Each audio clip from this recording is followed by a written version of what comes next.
हाँ जी, अस्सलाम वालेकुम जी। आवाज़ आ रही है आप सबको मेरी? जी स्टूडेंट्स, कैसे हैं आप सब?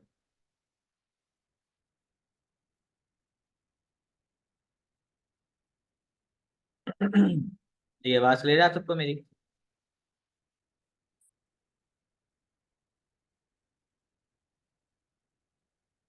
चलिए जी, स्टार्ट करते हैं आज का टॉपिक। फिजियोलॉजी चैप्टर नंबर 3 का टॉपिक है ब्लड ग्रुप। और ये हमारा इस चैप्टर का लास्ट टॉपिक है। साथ ही साथ मैं बताता चलूँ कि ये मोस्ट इम्पोर्टेंट है टॉपिक इस चैप्टर का। ठीक है। Most repeatedly question, most important long question, वैसे एमसीक्यूज भी बनते रहते हैं। और होप सो आप सब तक नोट्स पहुंच गए होंगे। ये जो टॉपिक है ब्लड ग्रुप का, वो बुक में से नहीं करना। वो मैंने आपको पूरा का पूरा लिख कर, जो ठीक है, नोट्स बनाकर नोट्स की फॉर्म में आपको सेंड कर दिया है। ठीक है। अगर कोई एक दो स्टूडेंट्स ऐसे हैं जिन तक नहीं पहुंचा, तो अपने कोलीग्स तक आप पहुंचा दीजिएगा। ठीक है। ये सारा नोट्स से ये पूरा टॉपिक करना है, ईच एंड एवरीथिंग जैसे भी मैंने आपको सेंड किया है। अब आप अपने अपने नोट्स सामने रखें और मैं जो है आपको शुरू करते हैं आज का टॉपिक, ताकि आपको समझ भी आए कि क्या हुआ है ब्लड ग्रुप, कैसे हुआ है, कैसे कैसे बनता है, किसमें कितना बनता है, एटसेट्रा। ठीक है ना?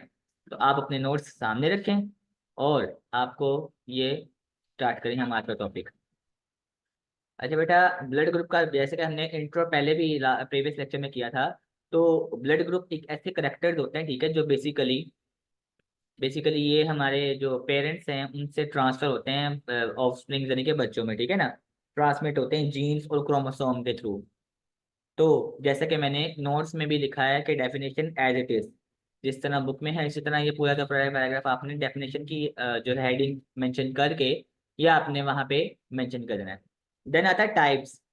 टाइप्स अगर ब्लड ग्रुप की बात करें तो देखो, ABO blood group system most common, ठीक है, जो यूज करते हैं, जो यूज होता है, जो पाया जाता है। ठीक है। तो ये भी एज इट इज जो रेशियो लिखी है इनकी, O blood group A B और ए बी की, तो ये आपने एज इट इज लिखनी है।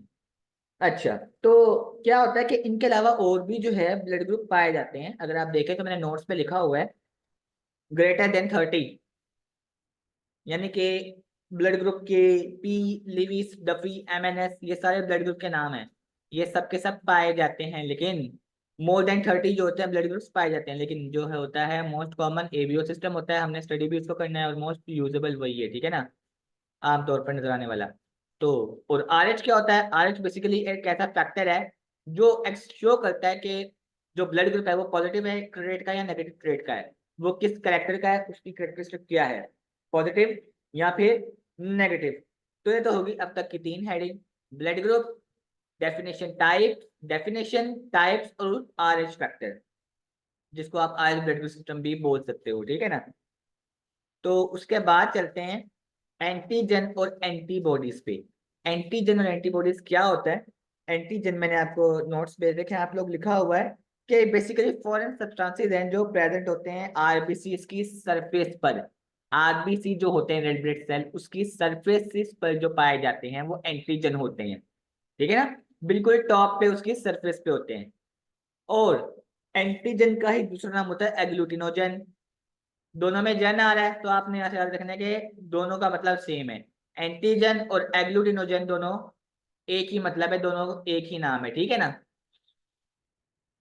और होता क्या है बेसिकली कि ये जो है एंटीजन को हमेशा कैपिटल वर्ड से डिनोट करते हैं, ए बी।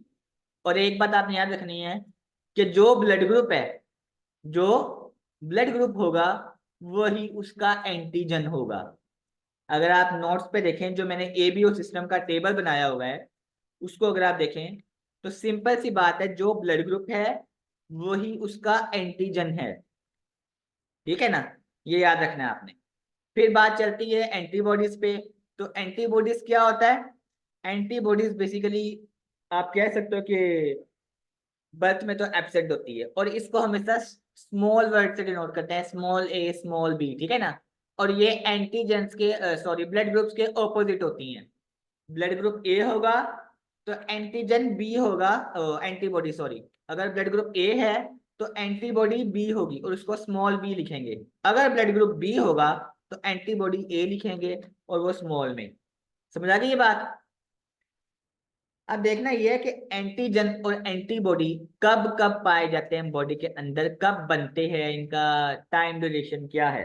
तो जो एंटीजन, जिसका दूसरा नाम एग्लूटिनोजन है, वो क्या होता है, वो बर्थ के साथ ही प्रेजेंट होते हैं। नोट सामने रखने हैं आपने, वहां से भी देखते जाना जो मैंने आपको सेंड किया है, ठीक है ना। अच्छा, तो बर्थ में पाए जाते हैं, या फिर हम मेडिकली वर्ड यूज करें इंट्रा यूट्रल लाइफ में प्रेजेंट होते हैं। एंटीजन और एग्लूटिनोजन प्रेजेंट एट इंट्रा यूट्रल लाइफ, यानी कि, क्यों बेटा आवाज किसी को नहीं आ रही क्या, और किस किस को आवाज में प्रॉब्लम है जी। आवाज क्लियर है सबको मेरी।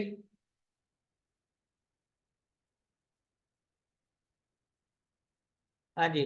तो क्या होता है इंट्रा यूट्रल लाइफ, मतलब यूट्रल मतलब यूट्रस से वर्ड भाई, इंट्रा यूट्रल लाइफ मतलब जब मदर के फीटस में बेबी होता है, तभी से जो एंटीजन और एग्लूटिनोजन है वो प्रेजेंट होता है, ठीक है ना, वो तभी पाया जाता है। लेकिन एंटीबॉडी जो है, इसका कॉन्सेप्ट डिफरेंट है। एंटीबॉडीज जो होती हैं बेसिकली, वो आप कह सकते हो कि बर्थ में एब्सेंट होती है। मैंने हर स्टेटमेंट जो है पॉइंट्स की सूरत में लिख कर आपको सेंड की है नोट्स फॉर्म में, ठीक है ना। तो वह उसको भी साथ साथ देखना है। तो एंटीबॉडी क्या होती है, बर्थ में एब्सेंट होती है। अगर बर्थ में एब्सेंट होती है तो ये कब बनती है, तो हम कह सकते हैं कि ये डेवलप होती है antibody at second week of birth, यानी कि पैदाइश के दूसरे हफ्ते तक, या फिर कह सकते हैं eight 10th day of life, दूसरे हफ्ते के, जिंदगी के दूसरे हफ्ते में, या फिर जिंदगी के 10वें दिन में बच्चे में एंटीबॉडी बनना शुरू होती है, ठीक है ना। अब सवाल आता है कि जब इतने देर बाद एंटीबॉडी बन रही है, तो वो आप कह सकते हो कि मतलब किस तरह बनी है। जो कह लो कि इंटेस्टाइनल बैक्टीरिया फूड वगैरह जो होते हैं, उसको मदर से जो मिल रहे होते हैं, ठीक है ना, मिले होते हैं जो, उसकी वजह से एंटीबॉडी बनना स्टार्ट होती है। आपको पता है कि बैक्टीरिया होता है Escherichia coli, E coli, small intestine में, उसकी वजह से मैक्सिमम कंसंट्रेशन कब तक होती है एंटीबॉडी की, 10 साल तक। जिंदगी के 10वें साल तक मैक्सिमम कंसंट्रेशन हो जाती है, जितनी तादाद बननी होती है एंटीबॉडी की बन जाती है, ठीक है ना, मैक्सिमम। और एग्लूटिनेंस का मतलब यही होता है कि वो एंटीबॉडीज है। तो एंटीजन एग्लूटिनोजन का भी सेम मतलब है, एंटीबॉडी और एग्लूटिनेंस का भी सेम मतलब है। क्लियर है यहाँ तक। आप में से कोई ऐसा स्टूडेंट जिसके पास अभी जो मैंने नोट सेंड किए हैं वो ना पहुंचे हूँ जी, ब्लड ग्रुप टॉपिक के नोट्स जो अभी हम पढ़ रहे हैं, एनीवन।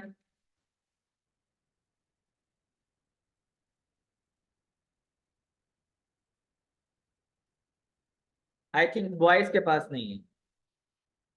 बॉयज के ग्रुप में मैं सेपरेटली सेंड कर देता हूँ, ठीक है। बल्कि आप ऐसा करो समीर, आप जो हो ना, आप मुझे व्हाट्सएप पे मैसेज करें, मैं आपको वहाँ नोट सेंड करता हूँ, फिर आप अपने कोलीग से शेयर कर लेना, ठीक है। क्लियर होगी बात। आप मुझे व्हाट्सएप पे मैसेज करें, मैं आपको नोट सेंड करता हूँ, फिर आप अपने कोलीग से भी शेयर कर लेना।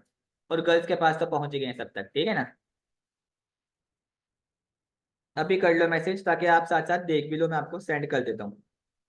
हाँ जी। तो अभी तक हमने बात की है ब्लड ग्रुप टॉपिक में, कुछ हेडिंग्स कवर की हैं। अभी तक हमने कुछ हेडिंग्स कवर की हैं, कौन कौन सी, definition, types, Rh blood group system, antigen और एग्लूटिनोजन, एंटीबॉडी और एग्लूटिनेंस। क्लियर है, अभी तक हमने इतना कवर किया है। तो अब हम नेक्स्ट चलते हैं। मेक श्योर सबके पास नोट्स हो।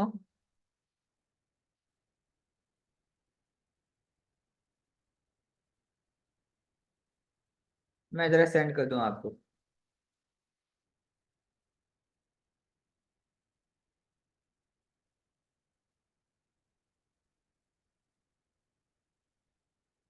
बेटा समीर, मैंने सेंड कर दिया आपको नोट्स जी।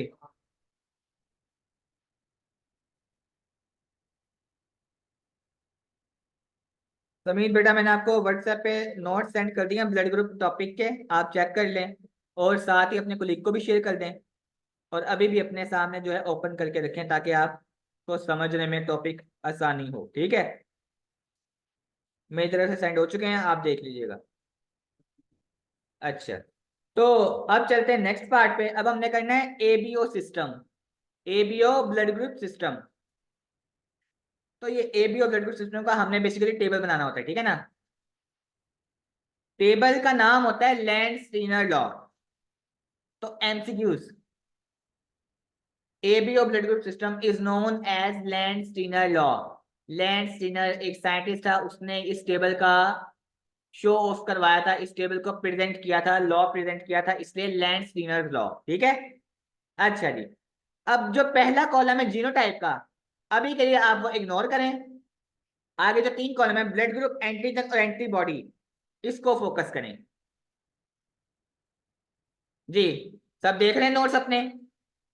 तो आपने अभी तीन कॉलम फोकस करने हैं, blood group, antigen and antibody. Blood group में हमने सारे ब्लड ग्रुप मेंशन कर दिए। Number 1 A, number 2 B, number 3 A B and number 4 O blood group, जो कि चार होते हैं एबीओ सिस्टम में। देन मैंने सबसे पहले बात की थी कि जो ब्लड ग्रुप होगा वो ही उसका एंटीजन होगा। तो ये तो बहुत सिंपल सी बात है, जो ब्लड ग्रुप है वही आगे उसका एंटीजन आ जाएगा। अगर ब्लड ग्रुप ए है तो उसका एंटीजन भी ए होगा। अगर ब्लड ग्रुप बी है तो उसका एंटीजन भी बी होगा। अगर ए बी ब्लड ग्रुप है तो दोनों एंटीजन होंगे ए बी और बी बी। अगर ओ ब्लड ग्रुप है तो उसमें कोई एंटीजन नहीं होगा, ठीक है। ये टेबल बहुत अच्छे से करना है, मैंने अपनी तरफ से बहुत सिंप्लीफाई किया है इस टेबल को, इस टॉपिक को ही ओवरऑल, ठीक है ना। इस टॉपिक को मैं जितना सिंप्लीफाई कर सकता था मैंने किया है। बुक में तो बहुत ही ज्यादा क्रिटिकल वे में लिखा हुआ है, एरोस बनाकर और काफी कुछ, ठीक है ना। तो आपने वो कुछ भी नहीं करना है, आपने टेबल करना है। दो कॉलम मैंने अभी बताया, समझ आ गई। अब हम चलते हैं तीसरे कॉलम पे, एंटीबॉडीज पे। तो मैंने आपको बताया एंटीबॉडी हमेशा स्मॉल में लिखते हैं, स्मॉल वर्ड में, और ब्लड ग्रुप के ऑपोजिट होते हैं। तो सिंपल सी बात, अगर ब्लड ग्रुप ए है तो एंटीबॉडी बी होगी और वो स्मॉल लिखेंगे। अगर ब्लड ग्रुप बी है तो एंटीबॉडी ए होगा और वो उसे हम स्मॉल से हो करेंगे। अगर ए बी ब्लड ग्रुप है तो उसमें कोई एंटीबॉडी नहीं पाई जाएगी। अगर ओ ब्लड ग्रुप है तो उसमें ए और बी दोनों एंटीबॉडीज होंगी, क्योंकि ये ऑपोजिट काम करता है। क्लियर यहां तक। ब्लड ग्रुप एबीओ सिस्टम जो कि लैंड स्टीनर लॉ कहलाता है, इसके मैंने तीन कॉलम बताए हैं। तीनों कॉलम में कोई कंफ्यूजन किसी को? बहुत ध्यान से समझना है, ना समझे दोबारा पूछ लें। मैं रिपीट करता हूँ टेबल को।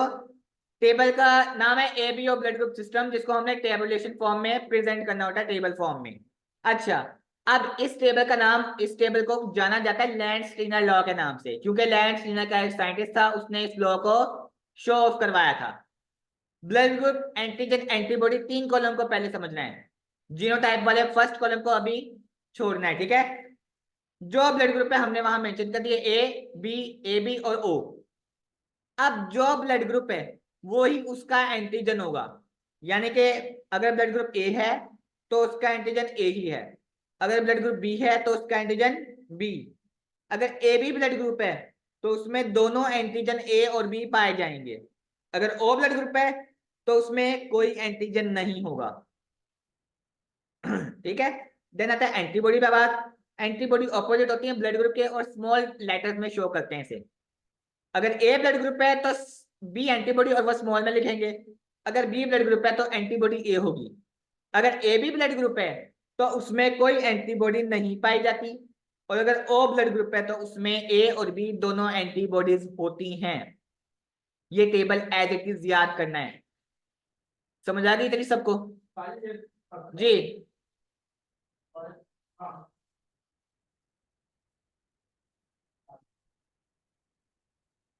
क्लियर। अच्छा जी, जीनोटाइप वाला जो कॉलम है फर्स्ट, उसको अभी आपने छोड़ना है। हाँ जी, नाम देंगे, अभी बारी बारी चल रहे हैं आगे। जिसके पास कोई एंटीजन नहीं है और जिसके पास कोई एंटीबॉडी नहीं है, हमने उसको नाम देना है, और वो अभी बात आने लगी है। तो ये तीन कॉलम करने के बाद जो फर्स्ट कॉलम है जीनोटाइप का, उसको अभी स्किप करके हम नेक्स्ट चलते हैं। नीचे देखें लिखा है मैंने यूनिवर्सल डोनर और यूनिवर्सल रेसिपिएंट। मैंने बात की कि ब्लड ग्रुप ओ का कोई एंटीजन नहीं होता, इसका मतलब है blood group O universal donor कहलाता है, ठीक है। Universal donor is the most common and most important MCQs. Blood group O is known as universal donor. और ब्लड ग्रुप ए बी के पास कोई एंटीबॉडी नहीं होती, इसीलिए उसे यूनिवर्सल रेसिपिएंट कहते हैं। क्योंकि अगर आप इस पेज के एंड पे देखें जहां मैंने ट्रांसफ्यूजन प्रिंसिपल लिखा हुआ है, ट्रांसफ्यूजन प्रिंसिपल नजर आ रहा है सबको? पेज के एंड पे ट्रांसफ्यूजन प्रिंसिपल, ट्रांसफ्यूजन प्रिंसिपल में मैंने एक तरफ डोनर मेंशन है और एक तरफ रेसिपिएंट मेंशन है। हमेशा याद रखना है, ये असूल है, प्रिंसिपल है, रूल है कि डोनर का एंटीजन देखा जाता है, डोनर का एंटीजन देखा जाता है और रेसिपिएंट की एंटीबॉडीज देखी जाती हैं। डोनर का एंटीजन प्रेफर किया जाता है और रेसिपिएंट की एंटीबॉडीज प्रेफर की जाती हैं। तो अब फर्स्ट टेबल पे आए, ऊपर के टेबल पे, तो अब आपको समझ आ जाएगी कि ये जिसके पास यानी कि ए बी ब्लड ग्रुप के पास कोई एंटीबॉडी नहीं है और रेसिपिएंट की एंटीबॉडीज ही देखते हैं, जबकि ए बी के पास कोई एंटीबॉडी नहीं है, इसीलिए इसे यूनिवर्सल रेसिपिएंट कहते हैं।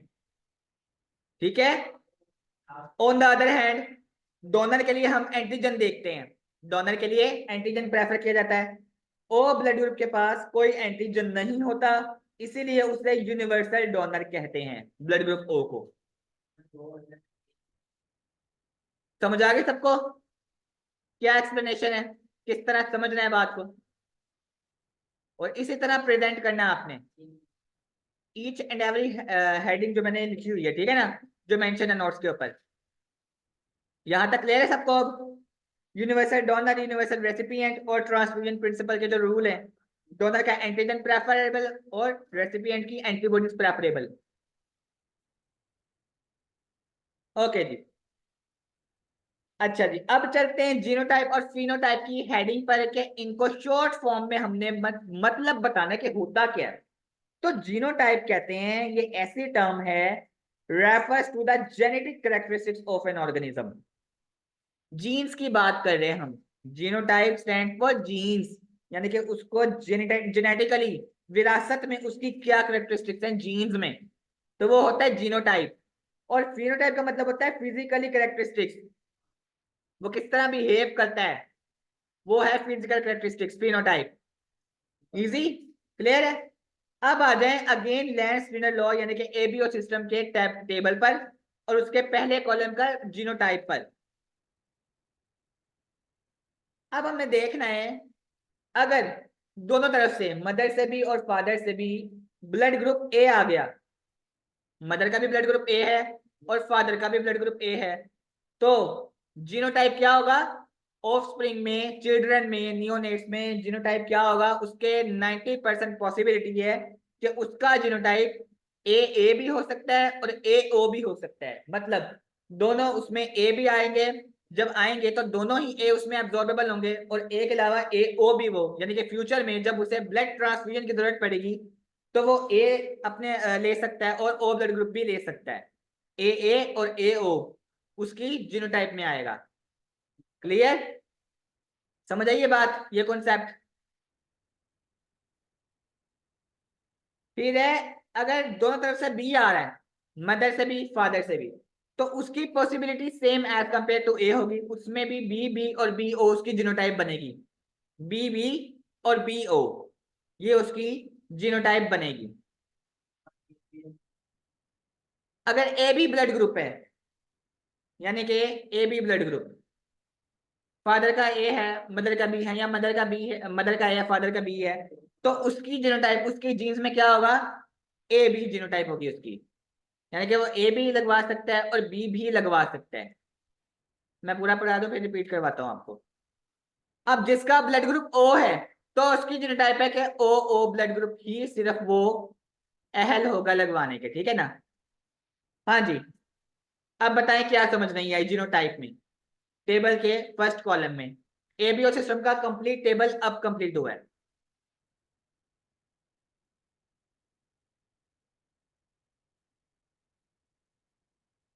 जी बेटा,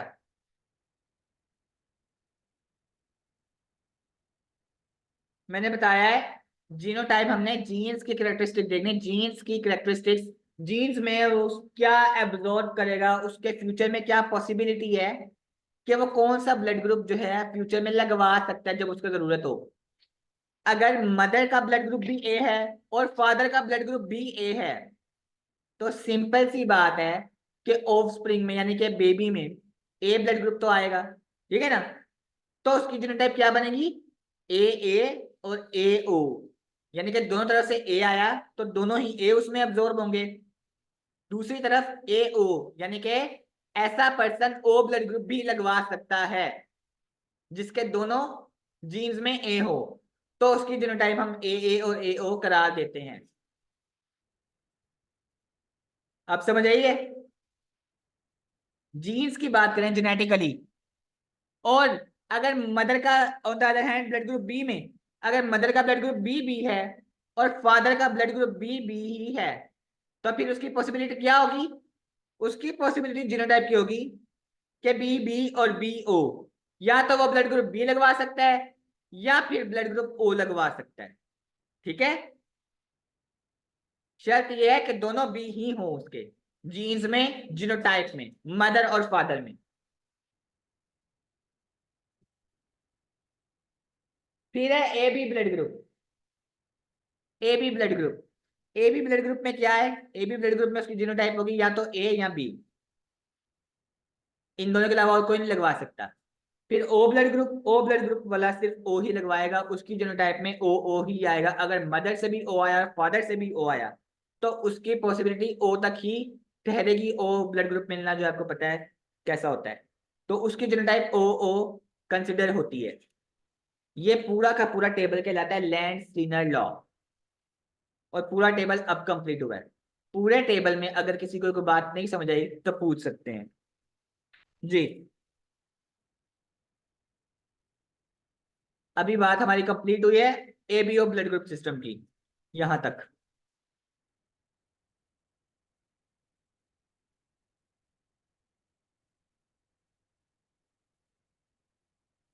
नोट्स जिसके पास नहीं है उसको कुलीग लाजमी सेंड कर दें। मुझे जहां तक मिला ग्रुप मैंने सेंड कर दिया, ठीक है ना। अच्छा जी, अब चलते हैं नेक्स्ट हेडिंग पे, R H factor. R H factor जो है basically, R H factor describe करता है, बताता है कि ब्लड ग्रुप का ट्रेट पॉजिटिव है या नेगेटिव है। जो हमारा ब्लड ग्रुप होता है, लेट्स सपोज बी है, बी पॉजिटिव है या बी नेगेटिव है, जो पॉजिटिव और नेगेटिव करेक्टर डिफाइन करना होता है वो आर एच फैक्टर बताता है, ठीक है। ये बस सिंपल सी बात है। और आर एच फैक्टर के लिए एंटीजन जो है हम कैपिटल डी यूज करते हैं, डी, ये रूल है, ठीक है। आर एच फैक्टर का, आर एच फैक्टर के लिए हमेशा, हमेशा जो होता है उसका एंटीजन, यानी कि उसके लिए कैपिटल डी यूज करते हैं। तो आर एच का भी छोटा सा टेबल है 2 लाइन का, वो आप देखें। एक है आर एच पॉजिटिव और एक है आर एच नेगेटिव, और उसी तरह हमने इसमें हेडिंग दी, एक तरफ एंटीजन और एक तरफ एंटीबॉडी, ठीक है ना। टॉप पे हमने एक तरफ एंटीजन एक तरफ एंटीबॉडी, 3 कॉलम बना लिए, और साइड पे हमने एक आर एच पॉजिटिव लिखा और नीचे आर एच नेगेटिव लिखा। अब आपने याद रखना है कि आर एच पॉजिटिव में एंटीजन भी होता है, जिसका आर एच पॉजिटिव है उसमें एंटीजन होगा डी, एंटीजन डी ही होता है, ठीक है, उसमें एंटीजन है। लेकिन आर एच पॉजिटिव में एंटीबॉडी नहीं होती। लेकिन दूसरी तरफ जो आर एच नेगेटिव है, ना तो उसमें एंटीजन होता है ना उसमें एंटीबॉडी होती है। बस ये सिंपल सा कॉन्सेप्ट आपने याद रखना है। आर एच पॉजिटिव का एंटीजन होता है, डी लिखते हैं उसे, और एंटीबॉडी नहीं होती। आर एच नेगेटिव में ना तो एंटीजन होता है ना ही एंटीबॉडी होती है, ठीक है। और फिर लिखा हुआ है एक्सेप्शन, तो आपने याद रखना है जैसे हर एक चीज का एक्सेप्शन होता है, कोई ऐसी भी बात होती है जो किसी चीज को डिनाई करती है। तो हमने जो पूरा टेबल पढ़ा, बेसिकली बुक की अगर बात है तो बुक पे तो 2-3 टेबल भी बने हुए हैं और एरोज भी काफी ज्यादा जो है क्रॉस मैचेस बताए हुए हैं, ठीक है ना। हमने मैंने उन सबको सिंप्लीफाई करके एक टेबल में जो है बंद करने की कोशिश की है, ठीक है ना, सब बातों को। तो एक टेबल मैंने बना दिया आपका एबीओ सिस्टम का, और आपने यही याद रखना है। ये जो लैंड लॉ का पूरा एबीओ सिस्टम का टेबल है, इसका एक एक्सेप्शन होता है, और इसका एक्सेप्शन होता है R H factor. R H factor is the exception of land law. तो ये एमसीक्यू जाता है कि लैंड लॉ को कौन डिनाई करता है, कौन एक्सेप्शन है उसका, तो वो आर एच फैक्टर है। क्योंकि ये बिल्कुल ही डिफरेंट इसकी जो है थ्योरी है आरएच फैक्टर की। अगर आप देखें तो जिसका आरएच पॉजिटिव होगा उसमें एंटीजन तो है लेकिन एंटीबॉडी नहीं है, लेकिन जिसका आरएच नेगेटिव है ना तो उसमें एंटीजन है और ना ही एंटीबॉडी है, तो बिल्कुल एक डिफरेंट बात है। तो ये लैंगस्टन लॉ को एक्सेप्शन देता है, ठीक है ना, इसलिए एक्सेप्शन कहलाता है ये। हाँ जी, क्लियर, समझ आ गई सबको सब कुछ बात।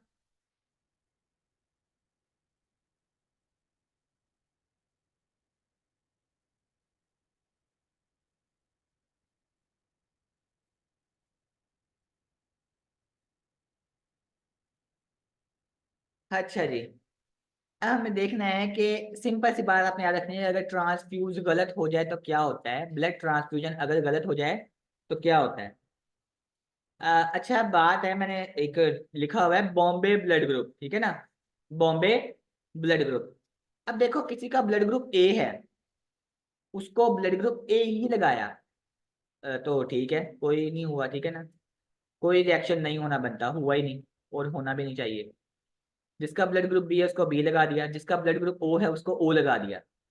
अगर जिसका ब्लड ग्रुप ओ है उसको ब्लड ग्रुप ओ ही डोनेट किया, तो क्या उसको रिएक्शन होना चाहिए था, उसको रिएक्शन होना नहीं बनता। लेकिन एक ऐसा केस देखा गया जिसमें ओ ब्लड ग्रुप वाले को जब ओ ब्लड ग्रुप ही लगाया गया तो उसमें ट्रांसफ्यूजन रिएक्शन हो गया, ठीक है, ट्रांसफ्यूजन रिएक्शन। उससे पहले मैं आपको बताता चलूं कि अगर आर एच फैक्टर में गलती हो जाए, आर एच फैक्टर ट्रांसफ्यूजन में गलती हो जाए, यानी कि ए बी पॉजिटिव किसी का ब्लड ग्रुप है, उसको गलती से ए बी नेगेटिव लगा दिया, लगाया ए बी ही लेकिन फैक्टर उसका नेगेटिव लगा दिया गया, मैच सही नहीं किया, तो फिर क्या होता है, एरिथ्रोब्लास्टोसिस फिटालिस की बीमारी जो है वो पेश होती है। और ये एक हीमोलिटिक,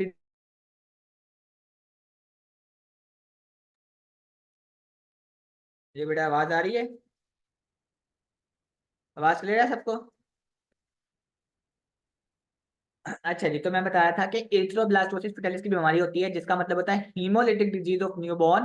पिछले टॉपिक में आप पढ़कर आए हैं आप हीमोलिटिक एनीमिया में, जो बेबीज होते हैं, आने वाली जनरेशन होती है, उनमें ब्लड सेल जो है उनकी लीसीज हो जाती है, ब्लड सेल टूट जाते हैं, ठीक है ना, ये होता है इस वजह से। अच्छा, तो अब चलते हैं बॉम्बे ब्लड ग्रुप पे।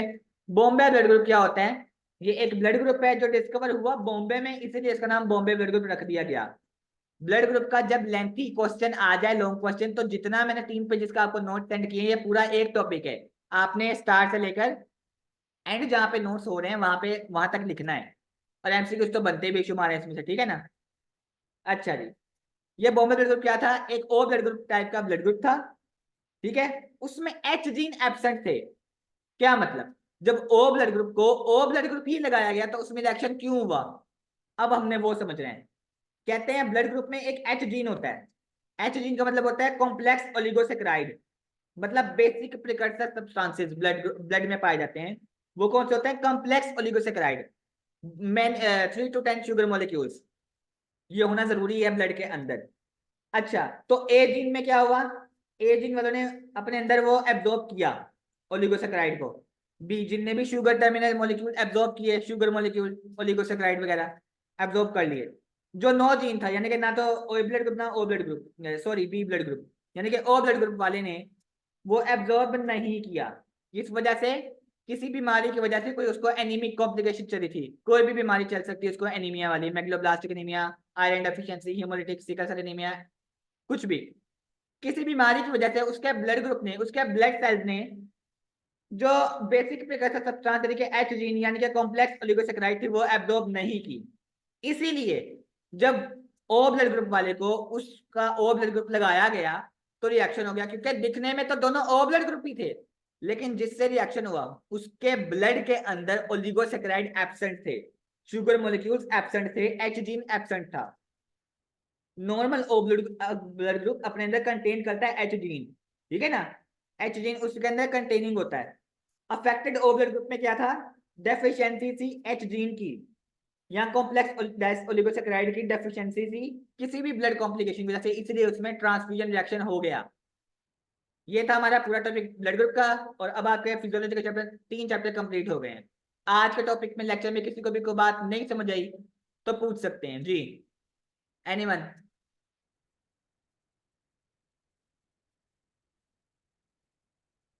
Bombay blood group O blood group था, उसको ओ ब्लड ग्रुप लगाना था, लेकिन जब लगाया तो रिएक्शन हो गया। रिएक्शन क्यों हुआ? क्योंकि जिसका ओ ब्लड ग्रुप लगाया उसको किसी बीमारी की वजह से उसके ब्लड में कॉम्प्लेक्स ओलिगोसेक्राइड जो होनी चाहिए, शुगर मॉलिक्यूल जितने होने चाहिए, उसने एब्जॉर्ब भी नहीं किए। उसको एनीमिक कॉम्प्लिकेशन थी, एनीमिया था कोई। ठीक है, तो ब्लड कॉम्प्लिकेशन की वजह से उसके ब्लड में एब्सेंट थे कॉम्प्लेक्स ओलिगोसेक्राइड। दिखने में दोनों ओ थे, लेकिन जब नॉर्मल वाले ओ को वो डोनेट वाला ओ लगा दिया गया तो नॉर्मल वाले ओ को रिएक्शन हो गया। क्यों हुआ? क्योंकि उसमें एब्सेंट था एच जीन, यानी कि कॉम्प्लेक्स ओलिगोसेक्राइड, जो कि नॉर्मल ओ ब्लड ग्रुप में पाए जाते हैं। समझ आ गई सब कुछ बात? जी। और किसी का कोई क्वेश्चन? एनीवन? कोई बात ना समझ आइए, कोई पॉइंट? ये ब्लड ग्रुप का टॉपिक बहुत इंपॉर्टेंट है और बुक में बहुत मुश्किल है, तो मैंने आपकी सहूलियत के लिए, आसानी के लिए इसका नोट्स आपको सेंड कर दिए हैं। अब आपका काम है बाकी को लिख तक सर्कुलेट करना। ठीक है, होप सो ये आपको कुछ इजी लगे होंगे, बुक में काफी मुश्किल है। अभी भी किसी का कोई स्टिल कोई क्वेश्चन है तो कर सकते हैं, कोई इशू नहीं है जी। The most important question of this topic, ठीक है ना, ऑफ दिस चैप्टर। सारा कहते हैं ना निचोड़ आगे खत्म होना, वो इस टॉपिक पे खत्म होता है। ठीक है, निचोड़। और पेपर के अकॉर्डिंग अगर बात की जाए तो चैप्टर 2 और चैप्टर 3 फिजियोलॉजी का ऐसे याद करना है जिसमें 0.5% की भी कमी ना रह जाए, 100% याद करना है चैप्टर 2 और चैप्टर 3। बाकी चाहे सिलेक्टिव टॉपिक्स याद करते रहो, जिनका अभी पेपर है ना अगले हफ्ते, उनकी बात कर रहा हूँ मैं।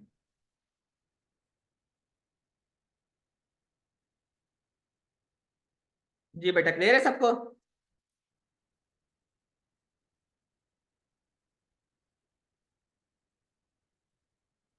हाँ जी बेटा, ऑब्वियसली अभी तो 3 चैप्टर हुए हैं, लेकिन आप ये समझो कि जितने किए हैं उतने ही अच्छी तरह एब्जॉर्व कर लेना।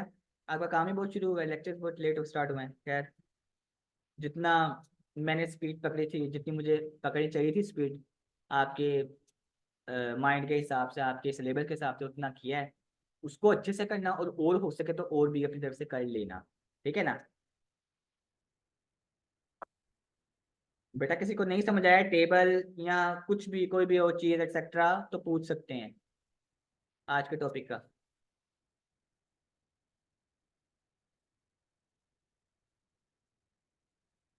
और मीटिंग भी एंड होने वाली है। ठीक है,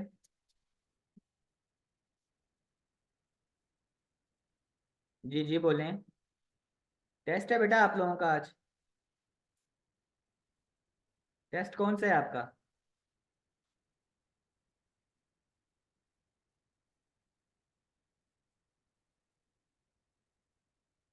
अभी टेस्ट कौन सा था आपका?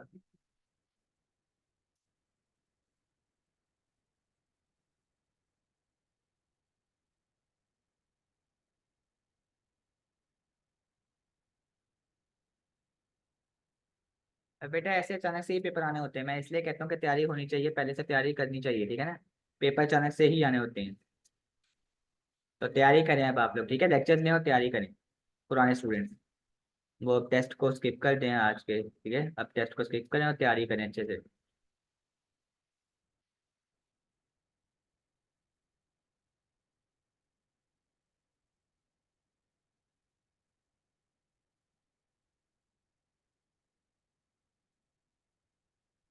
ओके बच्चों, सही सही सही सही, आपके 5 मंथ्स हुए हैं। चलो कोई नहीं, इंशाल्लाह हो जाएगा। मुझे मैं बता रहा हूँ ना, फिजियोलॉजी के 3 चैप्टर पक्के करने हैं, तो आप समझो इंशाल्लाह इतना कर दो तो पास हो जाओगे। ठीक है ना? बाकी सब्जेक्ट्स के भी जितने जितने हमने पढ़ लिए हैं। एनाटॉमी के तीनों इंपॉर्टेंट है। फिजियोलॉजी के जो है ना, पहले 3 में से जो चैप्टर है ना, 3 में से, वो उसमें से आपका 70% पोर्शन बनता है पेपर का। 70%। फिर आगे जाते हैं।